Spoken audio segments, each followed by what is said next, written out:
એ RTO ના agent બોલો? હા બોલો ને. સાહેબ લાયસન્સ કાઢવાનું છે.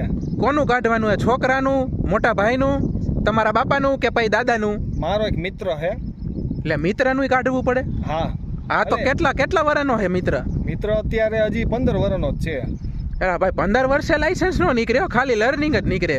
લર્નિંગ એ નો નીકળે પણ તોય આપણે તમે ટ્રાય કરો ને, આપણે કંઈક અંદર સમજી જાવ ને. ના હું લર્નિંગ એને કાઢી દઈશ, પણ એને ખાલી સાયકલનું કાઢી દઈશ. અરે મોટા ભાઈ સાહેબ, અમારે છે ને સાયકલનું નથી જોતું. મારો ખાસ મિત્ર છે, બચપનથી મોટો છે, એટલે મારે છે ને એને લાયસન્સ કાઢી દેવું. એની 4 વ્હીલ બહુ હલાવે છે. એક કામ કરો, હા હું એને પાકું અને મસ્તીનું લાયસન્સ જ કાઢી દઉં, પણ સાયકલનું કાઢીશ.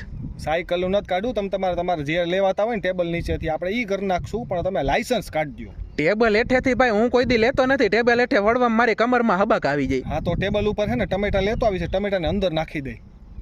એટલે મને ટમેટા નથી ભાવતા ભાઈ. એટલે ટમેટા ખાવાનું નહીં, તમે સમજો. તમે ટમેટાની ખૂણાની અંદર હોય પૈસા. એ ભાઈ હું કાંઈ પૈસા લઈને કામ નથી કરતો.